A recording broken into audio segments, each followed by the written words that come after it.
Hello everyone, welcome to Vyas Edification. Now we are going to discuss class 11th, chapter number 7, System of Particle and Rotational Motion, and in this session we will try to solve and exercise question solutions related to chapter number 7. Clear? So in this session you will find detailed solution of each and every question, as well as you will find theory behind that question also. Clear? It means here we will try to understand each and every concept very deeply. Clear? So now we are going to start, so concentrate on a screen. Now dear student, we are going to discuss question number 7.1, and in this question it is given to you, give the location of center of mass of a sphere, cylinder, ring, cube, each of having uniformly mass density. First of all, let us try to understand what is center of mass.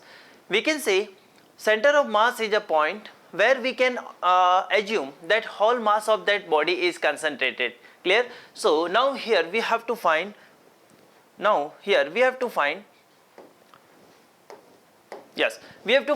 what is the position of a center of mass for a given objects. Clear? So first, if I talk about sphere, so for sphere I can say, let's suppose I am saying this is a let's suppose I am assuming this is a sphere. Clear? So for this sphere we find center of mass at its geometrical center. Clear? So here we find center of mass at its geometrical center. Clear? So for sphere you can say we will find CM, that is center of mass at geometrical center.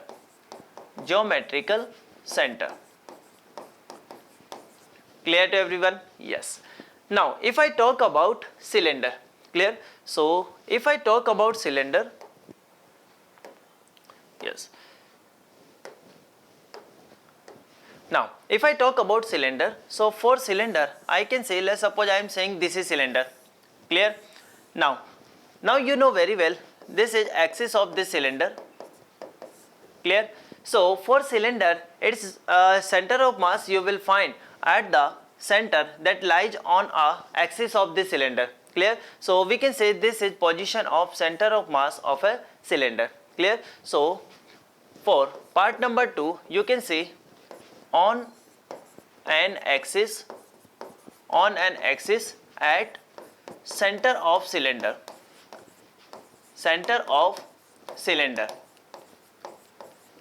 Clear to you? Now if we talk about center of mass of a ring, clear? So if we are talking about center of mass of a ring, so let's suppose I am assuming this is a ring. Clear? So now we know this is a ring, and for this ring we have center of mass at its center. Clear? So I can say center of mass I will find at the center of this ring. Clear? Now if I talking about cube, so for cube where we find center of mass. Clear? So let's suppose if I am drawing here a cube, let's suppose this one is a cube.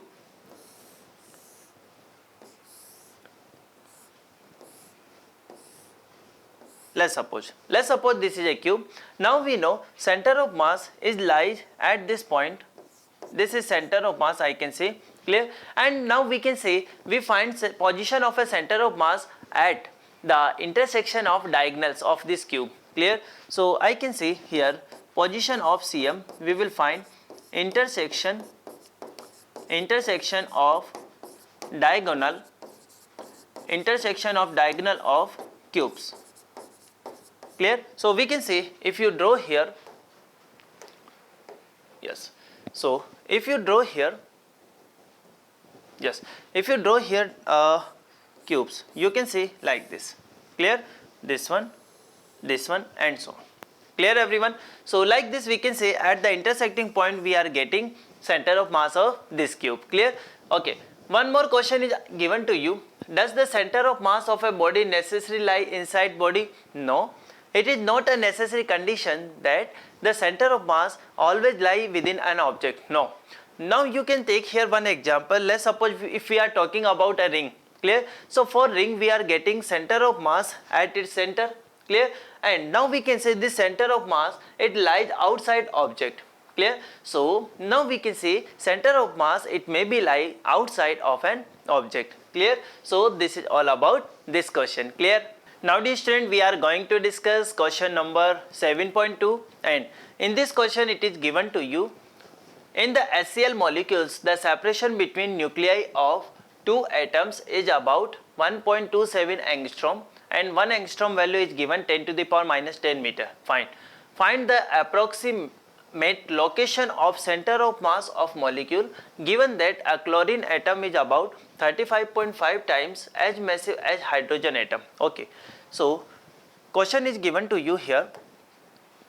Listen carefully. Let's suppose I am talking about, let's suppose here we have, this is hydrogen molecule. Clear? Let's suppose this is H plus, and let's suppose I am saying this is chlorine atom. Clear? This is Cl minus. Clear? Now in this question it is given mass of this chlorine. So let's suppose I am assuming mass of a hydrogen ion, that is M. So we can say this is 35.5 times of M. This is given in a question. Clear? And separation distance is also given 1.27 angstrom. Clear? This separation distance is given to you. Clear? Now our objective here is to find position of a center of mass. Clear? So how can we find? We can directly apply here formula axiom. Clear? So for that one, let's suppose I am assuming this hydrogen atom as a origin. Clear? And let's suppose I am assuming this direction as positive x direction. Clear? And let's suppose definitely we know, let's suppose this is x1 comma y1. Clear? And here we have this is x2 comma y2. Clear? So definitely on x axis we have y coordinate 0, and I can say this is let's suppose initially I am taking x2 and this is 0. Clear? So now I can find here value axiom. Axiom is given by m1 x1 plus m2 x2, and it is divided by, I can say, m1 plus m2. Clear? So m1 x1 plus m2 x2 upon m1 plus m2. Now we can say value of x1 we have 0. Clear? So directly I can say this is 35.5 m. Clear? And it is multiplied with x2. x2 means we can say here we have, first I am writing x2 divided by, I can say this is 35.5 plus 1 and multiplied with m. Clear? Because we have m1 m, this is 35.5 m, so total we can say 36.1. Clear? So now we can say this is 35.5 m divided by, I can say 36.5 m. Clear?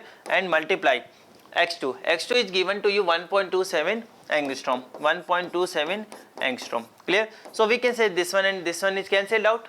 Clear to you? So now we can say what is the value of axiom we are getting. So if you calculate here 35.5 divided by 36.5, so approximately you can say here we will get value near about 0.9. Clear? Or 0.9 point something. Clear? Because this is 35.5, this is 36.5, so approximately we are getting near about 9, 0.9. Clear? So if we multiply 0.9 with 1.27 angstrom, we can get position of center of mass from origin. Clear? So if you calculate, you will find here this is equal to 1.23 angstrom. Clear? If you calculate, you will definitely get here value 1.23 angstrom. It means we can say here this is position of a center of mass we are getting, and we are getting position of a center of mass from this hydrogen atom. This is given 1.23 angstrom. Clear? And let's suppose if question is asked to you what is position of center of mass from chlorine atom, at that time you can say this is 0.04 angstrom. Clear to everyone? So this is all about this question. Now student, we are going to discuss question number 7.3, and in this question it is given to you, a child sit stationary at one end of a long trolley moving uniformly with a speed v on a smooth horizontal floor. Clear? So now let's suppose I am saying here we have, let's suppose this is a trolley. Clear? And a child sits stationary at one end. So let's suppose here we have a child. Clear? Let's suppose this is a child. Clear? And this child sits stationary at one end of long trolley. Okay, moving uniformly with speed v. So let's suppose this trolley is moving uniformly. Clear? And it is also given to you on a smooth horizontal floor. It means we can see here we have this is smooth horizontal floor. Smooth horizontal floor, fine. Now it is given if child gets up and run about on the trolley in any manner. Let's suppose this child run from this point to this point, clear? Let's suppose this child comes here, clear? So now we have to find what is speed of center of mass of a trolley plus child as a system, clear? So we can say, let's suppose this is child, let's suppose this is trolley, and if we are taking child and the trolley as a system, clear? Listen carefully. Here we have a smooth horizontal surface, so there is no friction acting here, clear? If child move from this side to this side, at that time we can say definitely child will exert a force on this trolley, clear? At the same time trolley will also exert a force on this child, that's why this child can move in the left direction, clear? It means we can say if we consider both as a system, we can say all the forces that is acting, that is internal forces, and there is no any external force is acting in horizontal direction, clear? So we can say external force here we have 0 Newton. So we can say here net acceleration we are getting, that is 0 meter per second square, clear? So we can say net acceleration is 0. So when we have net acceleration 0, we can say speed that remain constant, clear to everyone? So now we can say that speed of this trolley, speed of trolley plus child system, that does not changes, clear to everyone? And concept is only one, there is no external force acting in horizontal direction, clear? So this is all about this question. Now dear student, we are going to discuss question number 7.4, and in this question we have to find that we have to show the area of a triangle contained between two vectors a and b is 1/2 of the magnitude of a cross b, clear? So now you can see, let's suppose I am saying to you here we have a vector a, clear? And let's suppose I am saying this is a vector b, clear? So whenever we have two vectors a and b, and let's suppose I am saying here angle between these two vectors is theta, clear? Angle between these two vectors is theta, clear? Let's suppose this is a vector, clear? Now we have to prove that area of a triangle, the area of a triangle contained between two vectors is 1/2 of its magnitude, clear? So now what we can do, clear? First, if I ask to you what is value of magnitude of a cross b, you know what is cross product? Cross product is given by a cross b, clear? And magnitude of a cross b, we can say this is equal to ab sine of theta, clear? AB sine of theta. Now what you can do here, let's suppose if I draw a perpendicular from this side, clear? And let's suppose I am saying this is OAP, clear?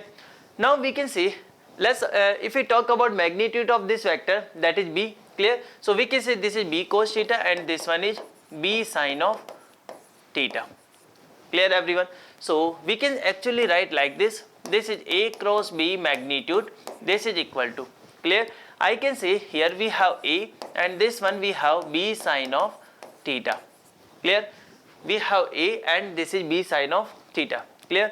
Now what we can do again, if I multiply here with 2 and if I divide with 2, I can say 1/2 this is a and I can say this is ab sine of theta, clear? Now we can actually write like this, magnitude of a cross b, we can say this is 2 times of 1/2 multiply. If I am talking about a, clear? If I am talking about a means we can say this is a, and or you can say just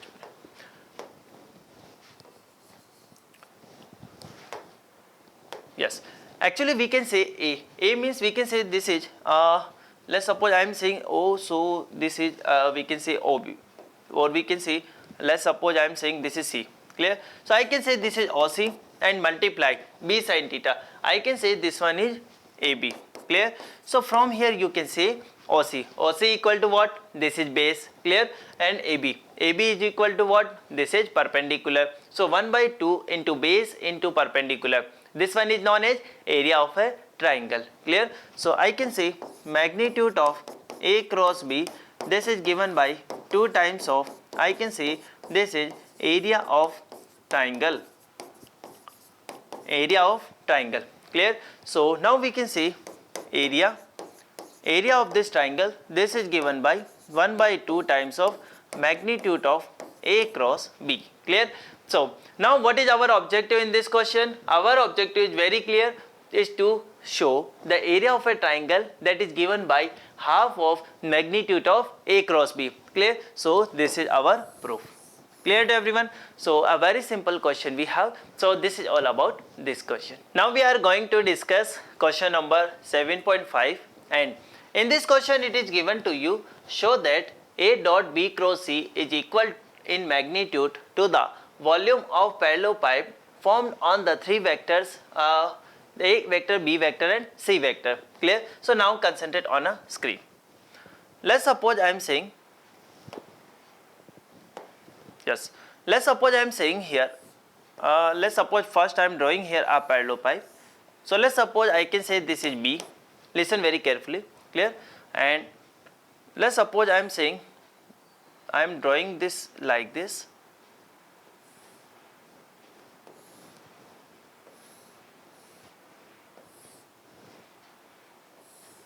like this, clear to everyone. So let us try to understand. Now let's suppose I am saying here we have two vectors. Let's suppose here we have one vector, this is B vector, clear. And let's suppose I am saying this is C vector, and let's suppose this is, we can say, A vector, clear everyone. And let's suppose if I draw here what is direction of B cross C, listen very carefully what I am saying to you. You can see here B vector and C vector both are lying in a same plane, clear. And now we can say definitely if I find direction of B cross C, if I find here direction of B cross C, I can say direction, this is given by like this, this one, clear. So we can say this is direction of B cross C, clear. So I can say this is what, this is direction of B cross C, clear. Now let's suppose if I say angle between A vector and B cross C, this is theta. So can I write like this, A dot B cross C, this should be equal to magnitude of A, magnitude of B cross C, and I can say this is cos of theta, clear. So from here we can also write like this, A dot B cross C, and this should be equal to, clear. Now I can say here we have B cross C, clear, and magnitude of A cos of theta. Now let us try to understand magnitude of B cross C. It means we are talking about base area, yes or no? Yes or no? If we are talking about B cross C and I am saying this is magnitude of B cross C, it means what I am talking about, I can say here actually this is indicating base area, clear. Yes or no? Actually if we find A cross B and if we take here magnitude, then it shows the area of a parallelogram, clear. So we can say this is base area and multiplied with magnitude of A cos theta. So we can say this is A vector. Now we are taking here one component in a vertical direction. So I can say this is A cos theta. So I can say this is height. Yes or no? This indicates perpendicular height, clear. This indicates perpendicular height of this parallel pipe. So height of parallel pipe, clear. So now we can say whenever we have a base area, we have a height. So we can say this indicates volume. This indicates volume that is formed by using three vectors, or we can say volume of parallel pipe.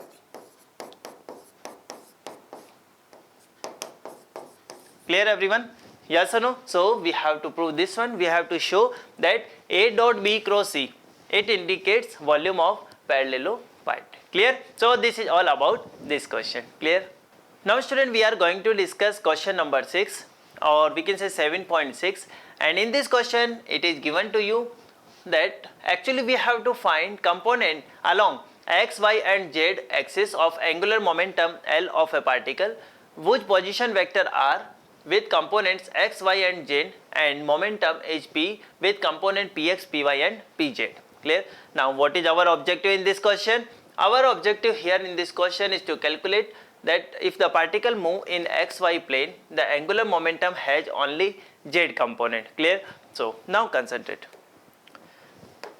Now we can see, let's suppose if I am talking about a position vector. Clear? So if I am talking about position vector, just a minute. Yes, if I am talking about position vector, clear? So position vector, this is given x, y and z. So I can say this is xi cap plus yj cap plus I can say this is z k cap. Clear to everyone? Yes. And if I am talking about angular momentum, so I am saying, let's suppose angular momentum is represented by L vector. So this one is what? Lx I cap, Ly j cap plus Lz k cap. Clear? Now actually it is also given, we have a momentum also. So I can say P vector, this is given by Px I cap plus Py j cap plus I can say this is Pz k cap. Clear? So how can we calculate here angular momentum? I can say this is given by R cross P. R cross P. So now we can utilize this method. Here we have I cap, j cap and k cap. Clear? If I am talking about R vector we can say this is x, y and z component. Clear? And if we are talking about momentum is given to you. This is Px, this one is Py and this one is Pz. Clear? So concentrate on the screen.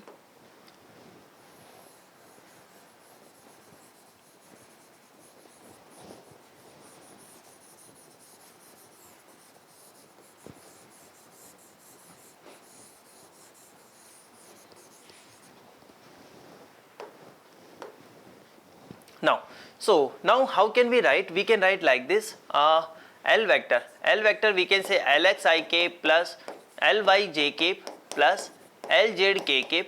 This is given by, clear? I can say I cap. So how can we write? You know very well. This is I cap. Now I can cut here this row and I can cut this column, and from here if we multiply, you can say y multiply pz, y multiply pz minus z multiply py. Clear? Now let's suppose if I am writing here minus j.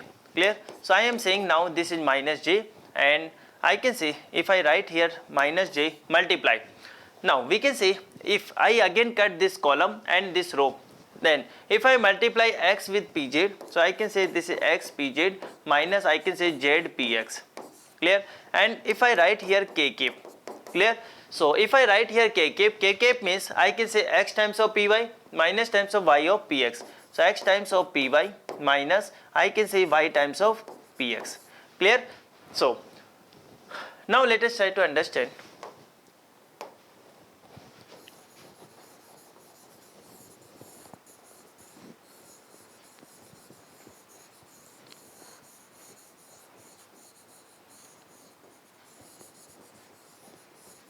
Now, so from here actually you can see in this question it is given that if a particle move only in xy plane means I can say here we are getting value z equal to 0. Clear?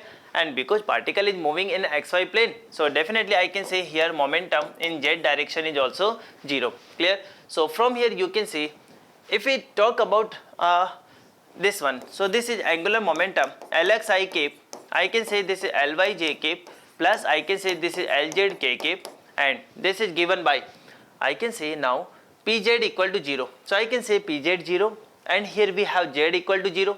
Yes or no? Clear? I can say here Pz 0, z equal to 0. It means I can say here we have only k cap and x py minus I can say y px.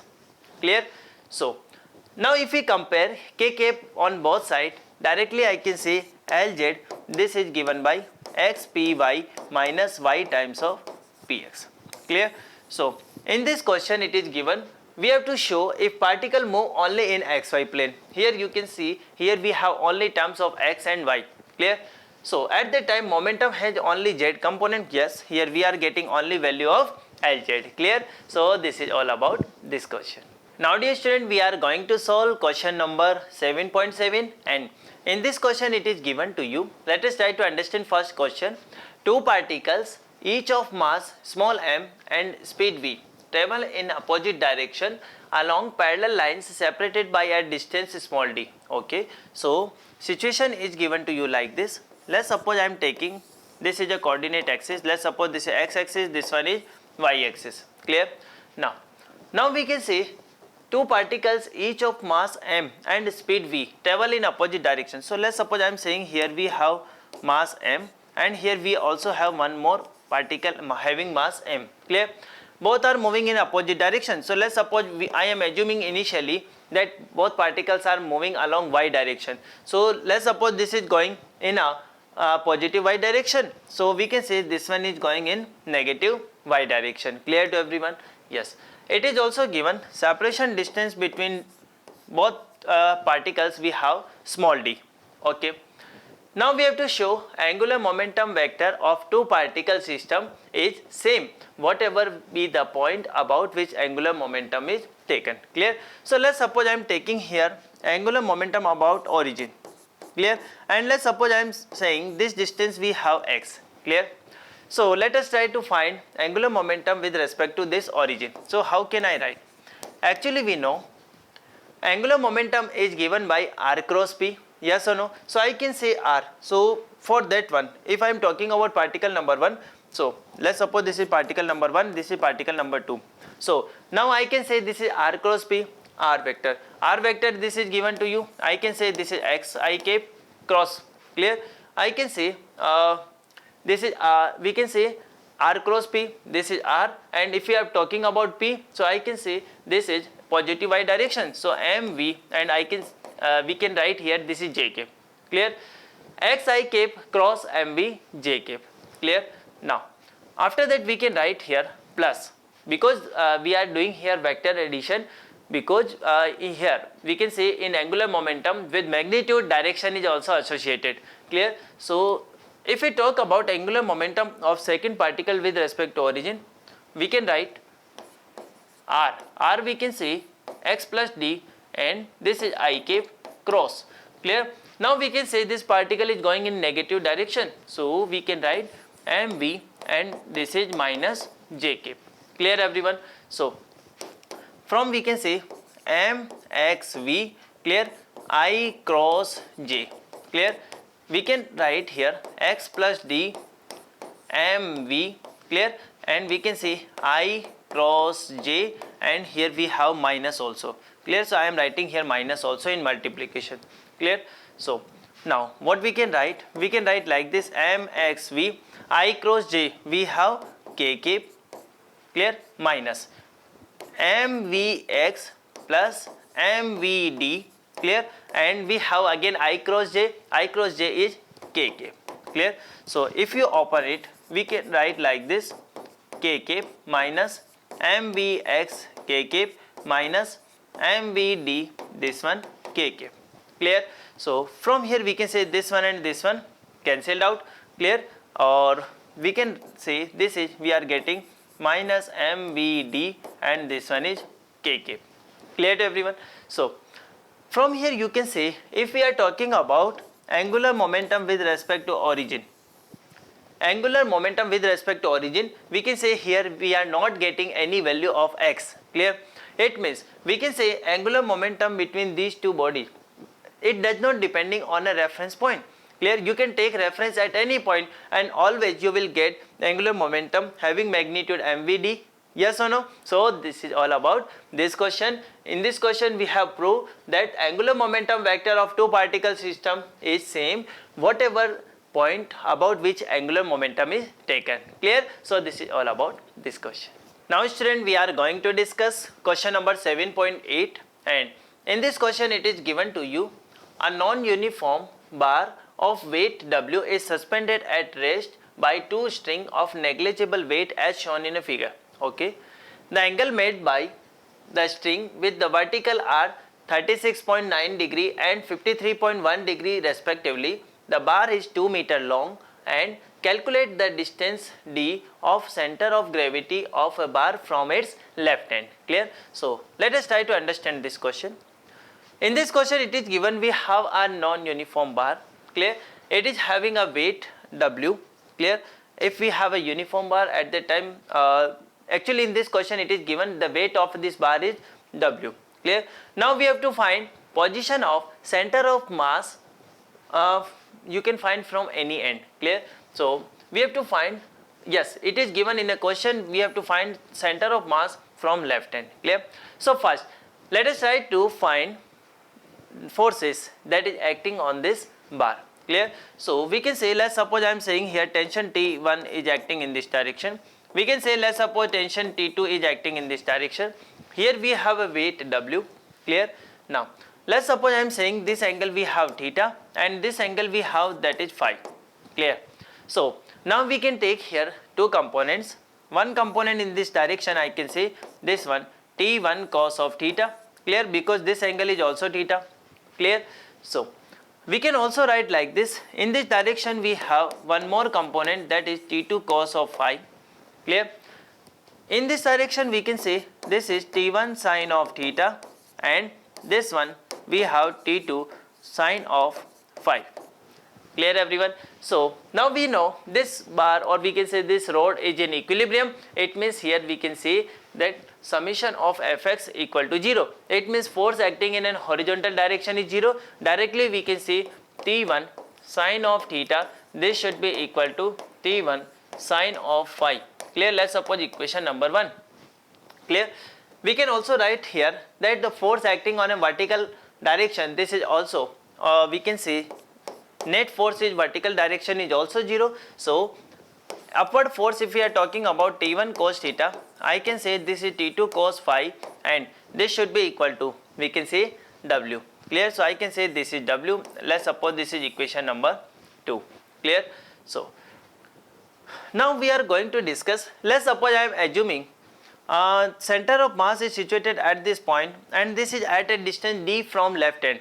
So now if we talk about torque, because we can say this whole system is in equilibrium. Clear? So we can say when this rigid body is in equilibrium, it means here we can write net forces acting in horizontal and vertical direction 0, as well as we can say net torque about center of mass is also 0. Clear? So if I calculate here net torque about center of mass, this is position of center of mass, how can we write?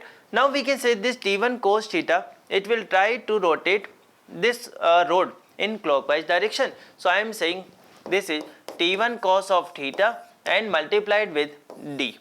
Clear? Now we can say this distance, now we have 2 minus d. Clear?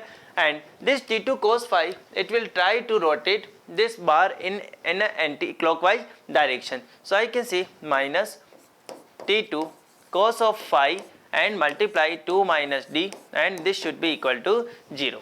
Clear? So here we can write like this, cos theta multiply d, this should be equal to T2 cos of phi, and we can say this is 2 minus d, and let's suppose this is equation number 3. Clear everyone? So now we can say here we have, this is equation number 1, this is equation number 2, and this is equation number 3. Clear? So from here we can find like this. If we divide here equation number 3 with equation number 1, what will happen? Clear? We can say T1 and T1 cancel out, cos theta divided by sin theta. Clear? So we can say this one is cot theta and multiplied with d. This should be equal to, we can say here we have T2. Clear? This is T2. So now we can say T2 and T2, this one is cancelled out. Here we have cot of phi and this one 2 minus d. Clear?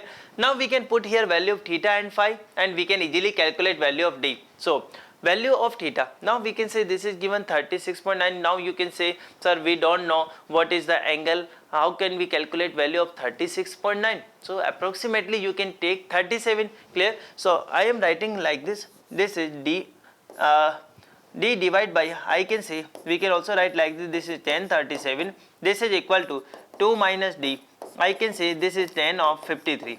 Clear? Because here it is given 53.1 degree, so I can say this is 53 approximately. Clear? So now if I say, if we talk about right angle triangle, we can say this one is 37, 3, 4 and 5. Clear? I can say this is 3, 4 and 5. So can we calculate 1037? Yes. So what is the final value we will get? D divided by, I can say 1037. 1037 we have, that is 3 by 4. Clear? This is 3 by 4. This is equal to, clear? I can say this is 2 minus D, and this is divided by 1053. 1053 means I can say this is 53. Clear? So 1053 I can say 4 by 3. 4 by 3. Clear? So we can say 4 by 3 and this is 4 by 3. So finally if we calculate, I am just erasing here.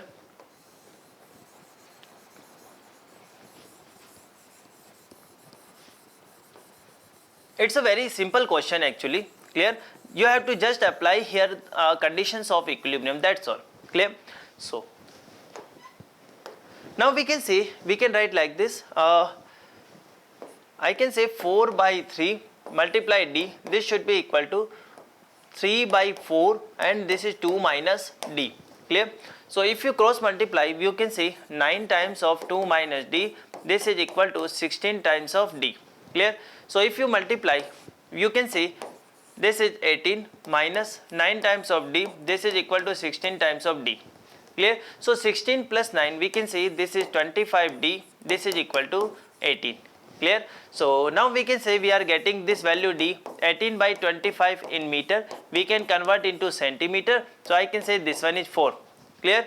So now we are getting value D, this is equal to 72 centimeter. Clear? It means we are getting position of a center of mass 72 centimeter from left hand. Clear to everyone? So this is all about this question. Now dear student, we are going to discuss question number 7.9, and in this question it is given to you, a car weighs 1800 kilogram. The distance between front and back axle is given to you 1.8 meter. Clear? So now concentrate. Let's suppose I am drawing here, this is a car. Clear? Let's suppose this is car.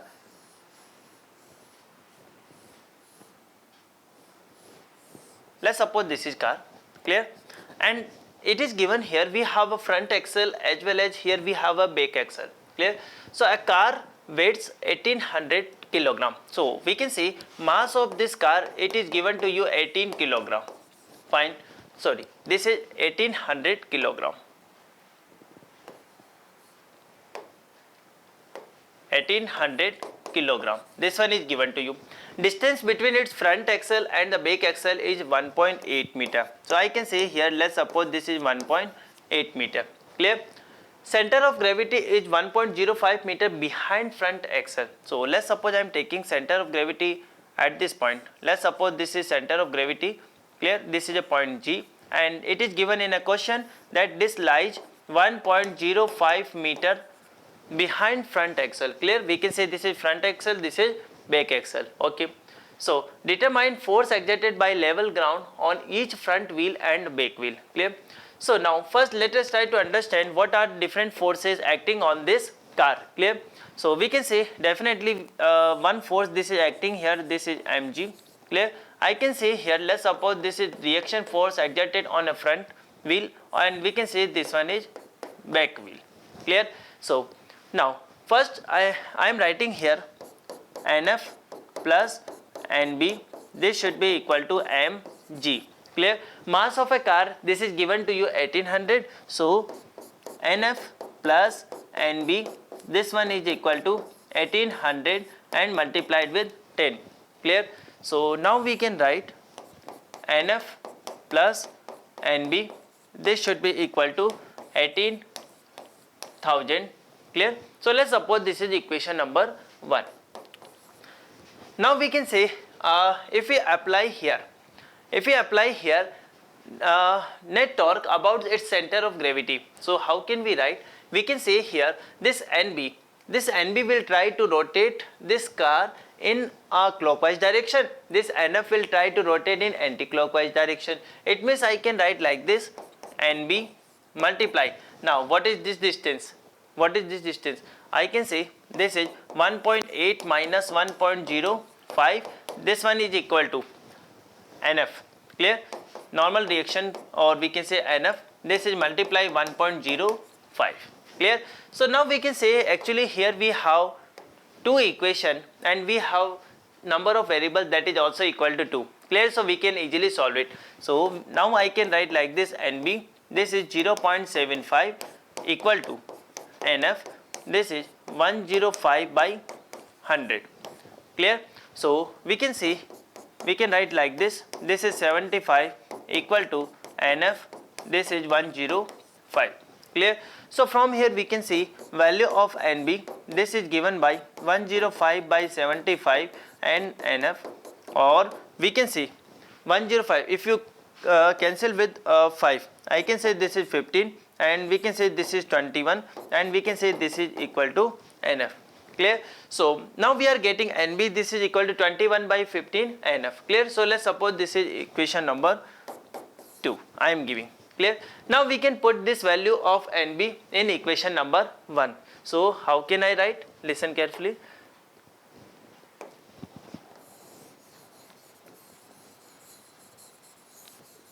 Yes. Now, so I can say if I put value NB, I can say this is NF plus 21 by 15, 21 by 15, and this is NF, and this should be equal to 18,000. Clear? So now if you take here LCM, this is 15. Clear? So we can say we are getting here 36 by 15 NF, and this one is equal to 18,000. Clear? So we can say if we cut here, this is 5 times, this is 500. So value of NF we are getting here, it means total reaction on a front wheels. Clear? Total reaction force on a front wheel we are getting, this is 7500 Newton. Clear? So can we calculate here value of NB? Yes, definitely. So how can we calculate? We can put here values, value of NF in equation number 2. Clear? So we can see value of NB, this is given by 21 by 15. So 21 by 15 and multiplied with NF. NF is given 7500. Clear? From here we can say this is again this one, and this is 10500 Newton. Clear everyone? So we are getting reaction force on a back wheel, this is given 10,500 Newton. Clear? But what is our objective in this question? Our objective in this question is to calculate force exerted by level ground on each front wheel and each back wheel. Clear? So now we can say, actually you know very well, in our car we have 2 front wheels and 2 back wheels. Clear? So if I directly write here NF on each wheel. Clear? It means normal reaction force on a front wheel and on each wheel. I can say this is 7500 divided by 2. It will be equally distributed, and we can say 3750 Newton. Clear everyone? Same we can calculate value of NB. So value of NB, this is given by 500 divided by 2, and we can say this is 5250 Newton. Clear? So we can say this is normal reaction exerted by ground on each wheel. Clear? So like this we can calculate, or we can solve this question. Clear? Now student, we are going to discuss question number 7.10, and in this question we have 2 parts, part number A and part number B. Clear? So in part number A, this is given to you. We have to find moment of inertia of a sphere about a tangent to the sphere. Clear? So okay, first I am drawing here a sphere.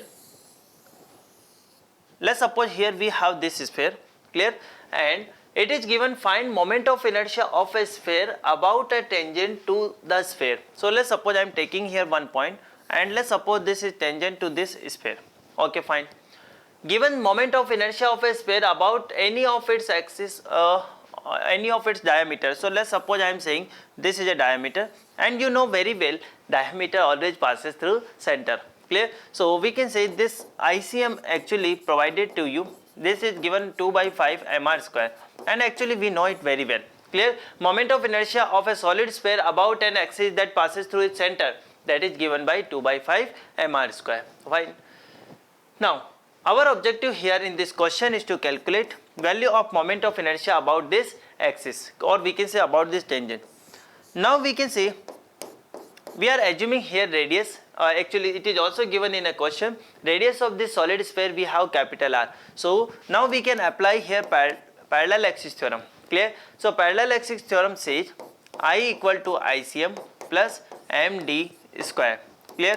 Now moment of inertia about an axis that passes through center of mass, that is given by 2 by 5 mr square plus capital M. Now if I talk about D, so we can say D, we can say this is equal to R square, clear? So from here we can see this is given by 7 by 5 mr square, clear? So this is moment of inertia about an axis that passes through or we can say this is moment of inertia about an axis that is tangent to this solid sphere, clear?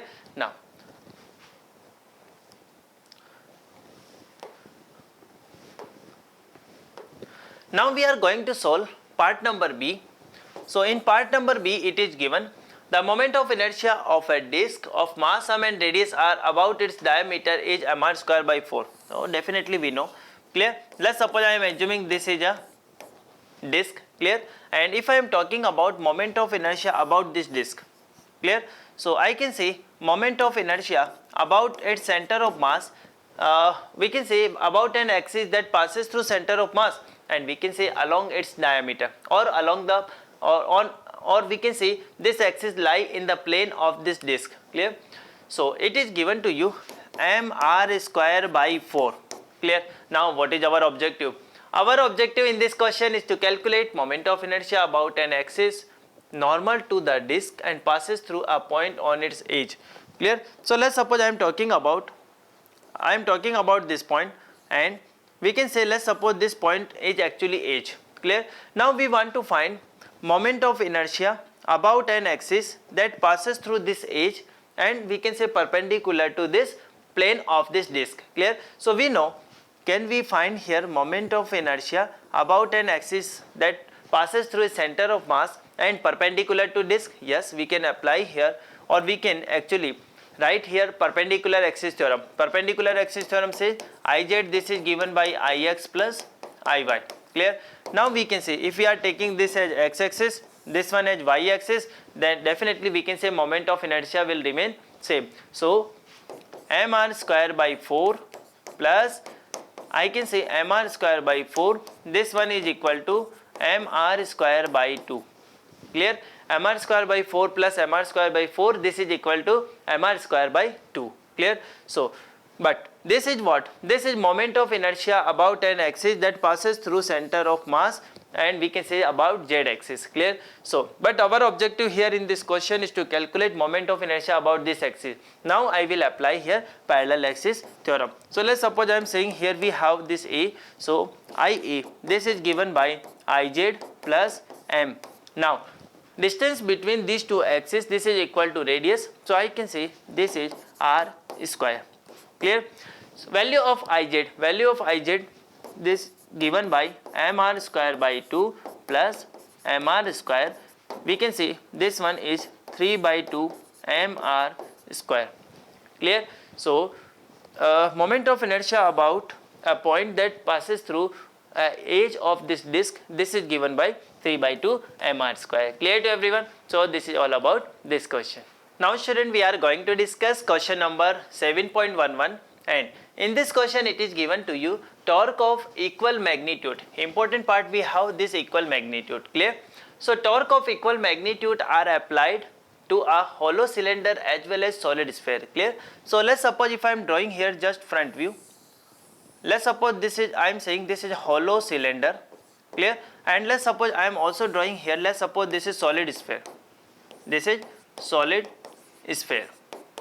Now in this question it is given equal torque is applied, let's suppose I am having here, let's suppose I am having rope or any string, clear? And we can say radius is given, that is r. So we are actually applying here, let's suppose torque tau 1 equal to tau, and I can say on this solid sphere we also have a same torque, this is given in a question, fine.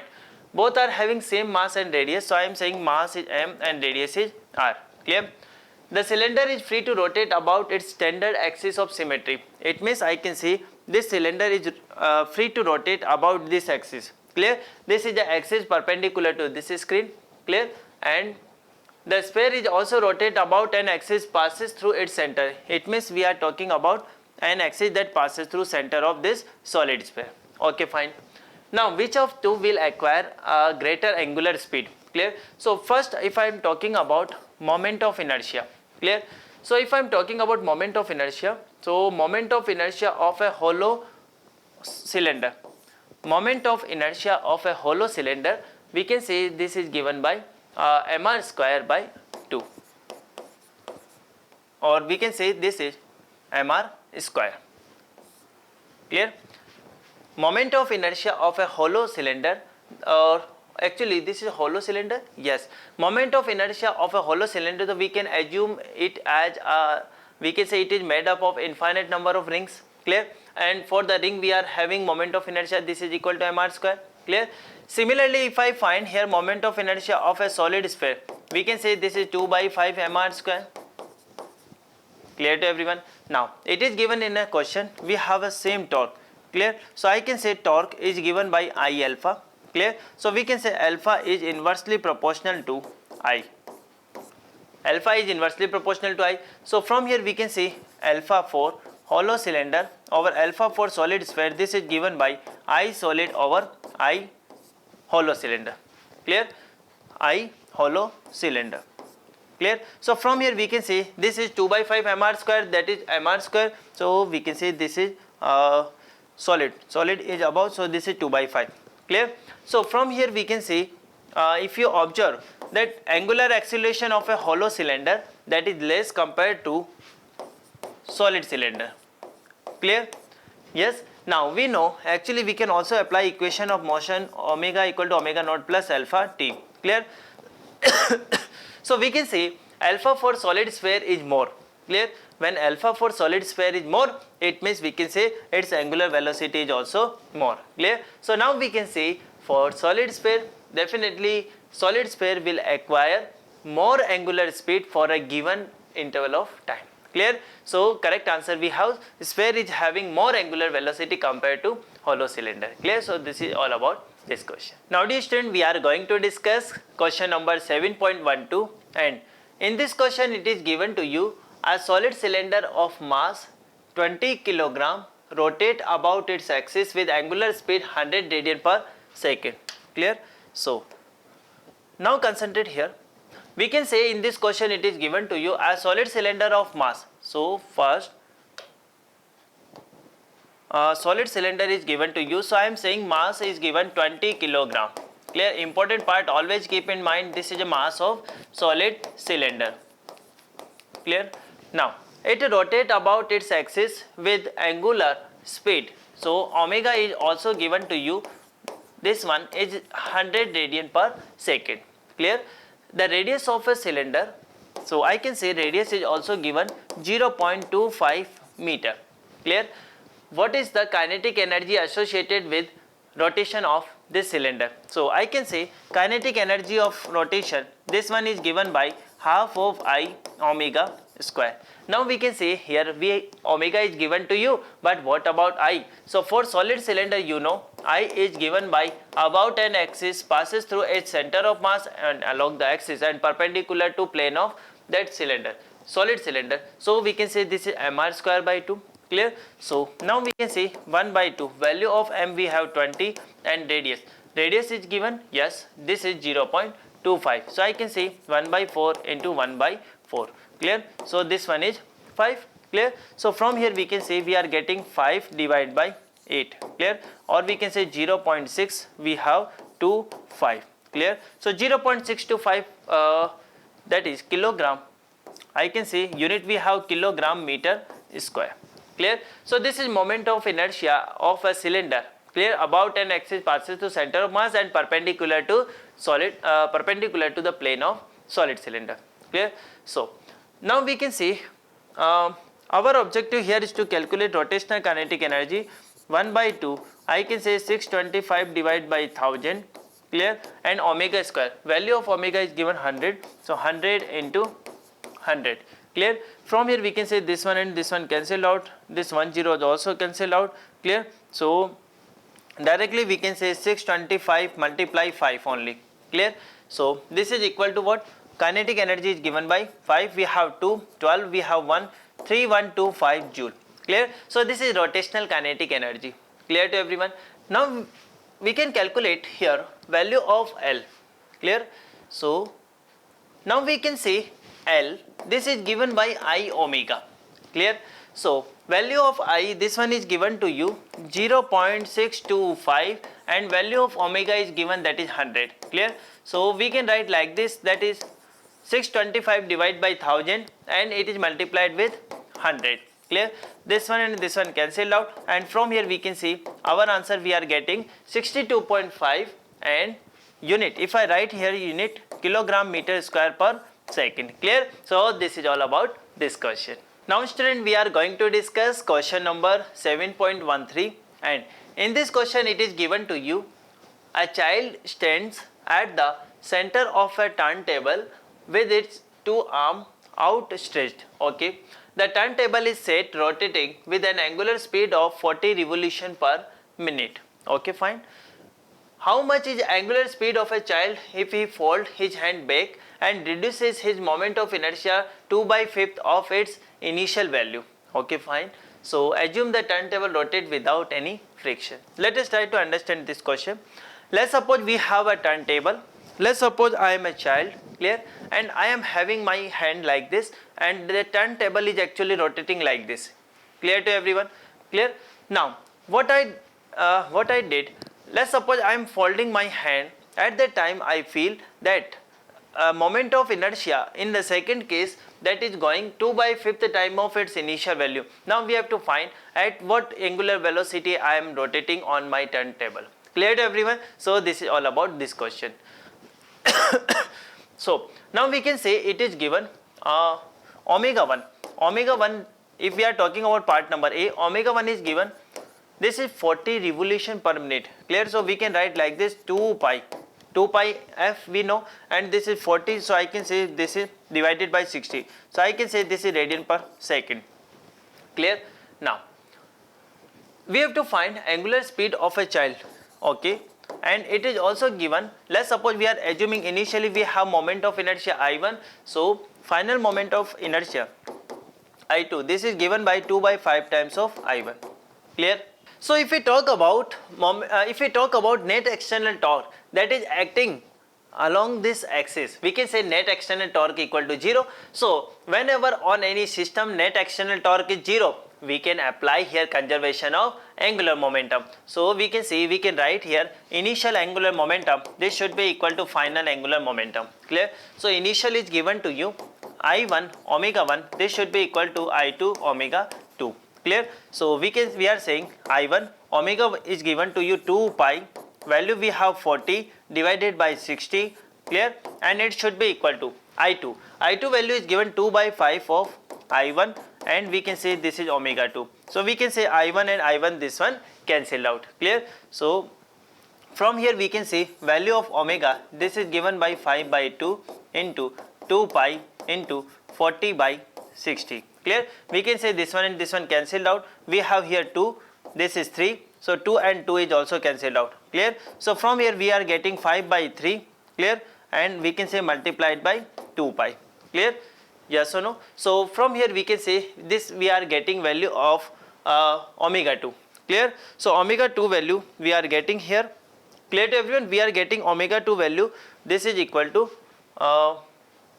yes, actually here we write here this one. Okay, fine. So we are getting this value omega 2 5/3 multiplied 2 pi, this is radian per second. Clear to everyone? We can also calculate here in revolution per minute. How? We can say if we remove this 2 pi, clear, and if you multiply it with 60, you can say you will get answer in revolution per minute. Clear? From here you can say that is 100 revolution per minute. Clear to everyone? So like this we can calculate value of omega. Clear? So now you can say if we talk about omega, if you compare omega 1, here we have 40 revolution per minute, here we are getting 100 revolution per minute. Clear? So now in the part number B, actually we have to show that initial kinetic energy, the kinetic energy, new kinetic energy is more compared to initial kinetic energy? Yes, because we can say final angular velocity that we are getting here 100 revolution per minute, and here we are getting only 40 revolution per minute. Clear? It means definitely final kinetic energy is more. Now important part is here, you should keep in your mind, sir, where we are getting this energy. So actually at the time when you are folding your arms like this, at the time actually you are using your internal energy, and that internal energy is actually converting into the increase, actually appearing in increase in kinetic energy. Clear to you? So this is all about this question. Now dear student, we are going to discuss question number 7.14, and in this question it is given to you, a rope of negligible mass is wound around a hollow cylinder of mass 3 kg. Clear? So mass of a hollow cylinder, it is given to you 3 kg. Clear? And radius is also given 40 centimeter. So I am saying radius is 40 centimeter. Fine. What is angular acceleration of cylinder? Okay. What is angular acceleration of cylinder? It means our objective here is to calculate alpha if the rope is pulled with a force 30 Newton. Clear? So now you can say, let's suppose I am assuming this is the front end of this cylinder. Clear? And let's suppose I am exerting a force, or let's suppose here we are a rope and we are applying some force on this rope in this direction. Clear? So now we can see the force is given F equal to 30 Newton. So definitely I can see here a torque will act on this cylinder. Clear? So we can calculate torque. Torque is given by force into perpendicular distance. Okay. Value of force we have 30 Newton, and radius is given to you 40 centimeter. So we can write like this. Clear? So this one and this one cancel out. From here we can say this is 12 Newton meter. Clear? So net torque we are getting 12 Newton meter. Fine. Now important part here, our objective is calculate here alpha. So we know torque equal to I alpha. Clear? So now you know what is, because it is given hollow cylinder. So for hollow cylinder we have moment of inertia about an axis that is given by mr square. Value of m we have 3, and radius is given to you 40 into 40 divided by 100 divided by 100. Clear? So from here we can say this one and this one cancelled out, this is also cancelled out. So we can say this is 16 and we can say 48. Clear? 48 by 100. So we are getting here 0.48 kilogram meter square. Clear everyone? So this is value of moment of inertia. Clear? So now can we calculate here value of alpha? So we can write like this. This is given by tau by I. Clear? Value of torque is given, that is 12 Newton per meter, and value of moment of inertia 0.48. So I can write like this. This is 100. This one we have 4. So from here we are getting 25 Newton meter. Clear? So this this is 25 Newton. Actually we have here unit 25 radian per second square. Clear? 25 radian per second square. This is angular acceleration. And actually we are also assuming here what is linear acceleration of a rope. Clear? So how can we calculate here linear acceleration? Concentrate on a screen. So if we are going to talk about linear acceleration, so linear acceleration, this is given by A equal to R alpha. Clear? Whenever we do not have any slipping, at that time we can say tangential acceleration is given by R alpha. Clear? So directly we can say AT, this should be equal to R alpha. Clear? So AT, this is given by R. R means we can say here radius. So radius is given to you 40 centimeter and multiplied with alpha. Alpha is given 25. So we can say this one we have 4, and from here we can say we are getting 10 meter per second square. Clear? So this is all about this question. Clear? Now we are going to discuss question number 7.15, and in this question it is given to you to maintain a rotor at a uniform angular speed of 200 radian per second. It means omega is given to you 200 radian per second. Engine need to transmit a torque of 180 Newton meter.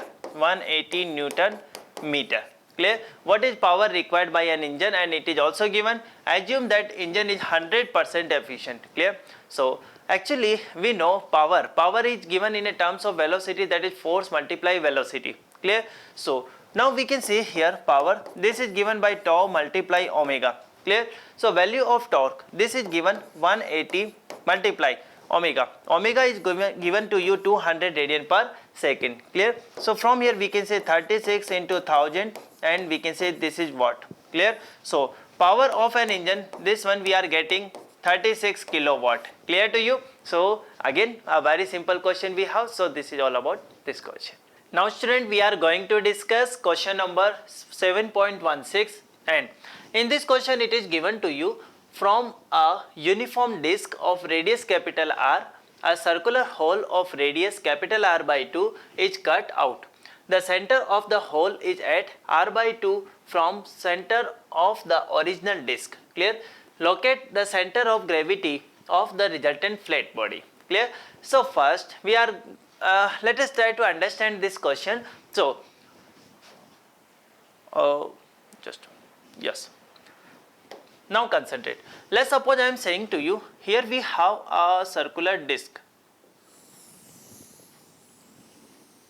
like this. Let's suppose I am taking this as a uniform disc, clear. Disc we have, this is C, clear. I am taking a uniform disc of radius capital R, clear. So let's suppose I am saying this is a center of this disc, and we can say from here to here, from this point to this point we have total distance, that is capital R, clear. Or we can say radius, that is given to you capital R, clear. Yes, so we can say here this radius is given, that is capital R, okay. A circular hole of radius R by 2 is cut out, clear. So let's suppose now I am drawing here one more circle, and let's suppose this circle is like this, clear. So let's suppose we are cutting out this portion from this uniform disc, clear. It means now we can say this disc, it should be like this, clear to everyone, this one, clear. And it is given here this we can say this cavity, or we can say this cavity is having here radius, that is R by 2, clear. Yes. Now what is our objective in this question? Our objective in this question is to locate center of gravity of a resultant flat body, clear. Now fully concentrate on a screen, and my dear student, this is a very important question, clear. Now let's suppose I am assuming here a term, that is sigma. Sigma, we can see sigma is what? We can say this is defined as a mass per unit area, clear. I am defining sigma as a mass per unit area, clear.